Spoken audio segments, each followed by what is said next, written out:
झुर्रियाँ या उसको या फाइन लाइंस या रिंकल्स, इनको मेडिकल मेडिकल टर्म्स में कहते हैं कि ये एक साइन ऑफ एजिंग है, sign of skin ageing, let me put it like that, sign of skin ageing है ये, कि हमारी स्किन में भी एजिंग दिख रही है।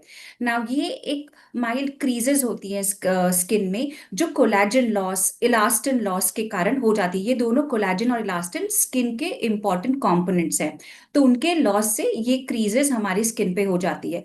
इनिशियल स्टेज में जब लाइंस माइल्ड रहती है तो उसको हम फाइन लाइंस बोलते हैं। जब ये और ज्यादा फोल्ड्स की तरह हो जाती है तो इनको हम रिंकल्स कहते हैं। तो दो टाइप के रिंकल्स होते हैं जनरली, एक होता है स्टैटिक रिंकल्स, एक होता है डायनेमिक रिंकल्स। तो डायनेमिक रिंकल्स हो गया जब हम एक्सप्रेस कर रहे हैं, या हम हंस रहे हैं, या गुस्से में है, या और कोई एक्सप्रेशन दे रहे हैं, तो जब हमारे फेस पे लाइंस जब दिखती हैं, वो हो गया डायनेमिक रिंकल्स। वो रेस्ट पे नहीं दिखती हैं, खाली हमारे फेस के मूवमेंट पे आती हैं। कुछ रिंकल्स ऐसे हो गए जो हम मूव कर रहे हैं कि नहीं, अगर हम रेस्ट पे भी हैं तो वो फाइन लाइंस रिंकल्स बनी रहती है हमारे फेस में, वो हो गए स्टैटिक रिंकल्स। तो जैसे मैंने कहा, जो महीन रेखाएं होती है उनको हम फाइन लाइंस बोलते हैं, वो अर्ली साइन ऑफ एजिंग है।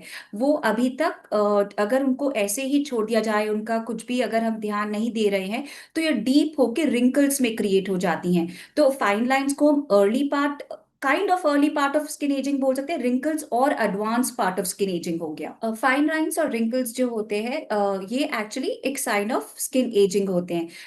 तो ऑब्वियसली ये क्यों होते हैं, तो ये जब हमारी स्किन में एजिंग फैक्टर दिखने लग जाता है तो ये दे आर साइंस, ये हमको बताते हैं कि yes, skin is ageing. Of course ये जैसे मैंने कहा, it's a part of skin ageing. अब अपार्ट फ्रॉम दैट, जब स्किन एजिंग हो रही है तो कोलेजन और इलास्टिन लॉस हो रहा है, तो उसके कारण दिखते हैं। अपार्ट फ्रॉम दैट, अगर धूप में हम बहुत ज्यादा हैं, यूवी रेडिएशन के कारण, पोल्यूशन, स्ट्रेस, स्मोकिंग, ये सब और ज्यादा इस स्किन एजिंग को और ज्यादा प्रोमिनेंट कर देते हैं। आपने देखा होगा जैसे कि गांव में जो लोग रहते हैं, जो मतलब बहुत देर तक धूप में रहते हैं, खेतों में काम करते हैं, तो उनके यूवी रेडिएशन, धूप के कारण वो उनकी एज और ज्यादा लगती है, तो उनके रिंकल्स और लाइंस और बहुत ज्यादा प्रोमिनेंट बहुत अर्ली एज में हो जाते हैं, बिकॉज ये यूवी रेडिएशन के कारण स्किन डैमेज हो रही है। तो यस, आंसरिंग आपके क्वेश्चन को, ये फाइन लाइंस और रिंकल्स स्किन एजिंग का पार्ट है। ये नॉर्मल एजिंग, जब क्रोनोलॉजिकल एजिंग हम मेडिकल टर्म्स में कहते हैं, जब हमारी एज बढ़ रही है तो ये स्किन पे दिखती है। प्लस अगर हमारा यूवी रेडिएशन और pollution, stress, alcohol, smoking consumption ज्यादा है तो ये और ज्यादा हो जाता है। जैसे कि डेफिनेटली एक बड़ा रीजन है कि जैसे हमारी एज बढ़ रही है, क्रोनोलॉजिकल एज, जैसे हमारी एज बढ़ रही है, हम 40s में, 50s में आ रहे हैं, तो डेफिनेटली लाइंस और रिंकल्स आनी शुरू हो जाती हैं। पर अपार्ट फ्रॉम दैट, ये यूवी रेडिएशन के कारण, stress, pollution, alcohol, smoking conditions, ये सब में और ज्यादा बहुत जल्दी दिख जाती हैं, और ये भी इसका कारण हो सकते हैं। अगर फाइन लाइंस रिंकल्स फॉर्म हो गए हैं तो ऑफ कोर्स इनको बेटर किया जा सकता है, स्पेशली जब हम डायनेमिक रिंकल्स की बात करते हैं, तो और भी ज्यादा आसान हो जाता है हम डर्मेटोलॉजिस्ट को ये कंडीशंस को ट्रीट करने का। स्टार्टिंग विद बेसिक, हमारा स्किन केयर इंटैक्ट होना चाहिए, सनस्क्रीन इज मैंडेटरी। उसके बाद में टॉपिकली हम लगाने के लिए रेटिनॉइड बेस्ड क्रीम्स होते हैं, पेप्टाइड्स, एंटीऑक्सीडेंट्स होते हैं। ओरली खाने के लिए इसमें एंटीऑक्सीडेंट हम टैबलेट्स देते हैं। तो इससे प्लस ऑफ कोर्स प्रोसीजर्स करने से ये फाइन लाइन रिंकल्स जो पड़ गए हैं उनको भी हटा सकते हैं, जैसे बोटुलिनम टॉक्सिन इंजेक्शंस हो गए, फिलर्स हो गए, एनर्जी बेस्ड डिवाइसेस हैं, radio frequency, fractional CO2 laser, high intensity focus ultrasound, ये सारी तकनीकें कोलैजिन पे काम करती है। जो एनर्जी बेस्ड डिवाइसेस हैं, कोलैजन पे काम करती हैं और हमारे कोलैजन को स्टिम्युलेट करती हैं, तो फाइन लाइंस और रिंकल्स को थोड़ा सा कम करने में हेल्प करती हैं। 100% पूरा एकदम क्लियर करना पॉसिबल नहीं है। बॉटुलिनम टॉक्सिन के साथ भी जो रिंकल्स है, जो डायनेमिक रिंकल्स है, उनको ऑफ कोर्स ईज आउट किया जा सकता है। ऑफ कोर्स ये टेम्पररी है, इसको रिपीट करने की आवश्यकता पड़ सकती है। प्रिवेंशन, इसको हम कैसे रोक सकते हैं, कैसे पोस्टपोन कर सकते हैं, क्योंकि आपने देखा होगा कुछ लोग 30s में ही उनके एज बहुत ज्यादा दिख जाती है, कुछ लोग जब 50s में होते हैं तो भी काफी यंग लगते हैं। तो ऑफ कोर्स जेनेटिक्स एक होता है, उसका तो हम कुछ नहीं कर सकते, क्योंकि वो हम we are born with it.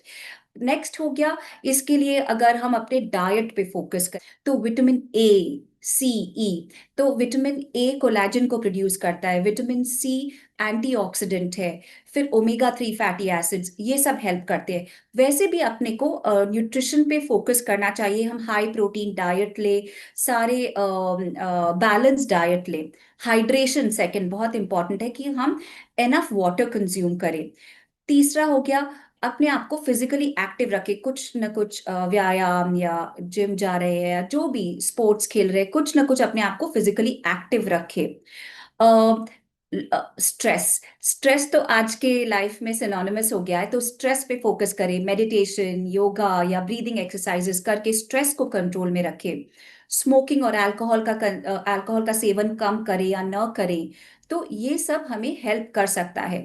अपने स्किन केयर रूटीन को हम पहले से ही लाइक इन 20s या 30s में ही इसे शुरू कर दें, तो ये भी हेल्पफुल रहता है ये सब के अपने फाइन लाइंस और रिंकल्स और एंटी एजिंग के लिए। तो स्किन केयर रूटीन में हम सनस्क्रीन को ना बोले, बेसिक स्किन केयर रूटीन जहां हम cleanser, moisturiser, sunscreen, basic retinols का यूज कर रहे हैं, तो वो हमारी स्किन के लिए अच्छा रहेगा। एक तो ये समझना है, आफ्टर ये कोविड के कारण क्योंकि कोविड के बाद में लोग अपने आप को, कोविड के समय और उस दौरान लोग बहुत ज्यादा सिस्टम पे थे, तो अपने आप को हरदम देखते थे।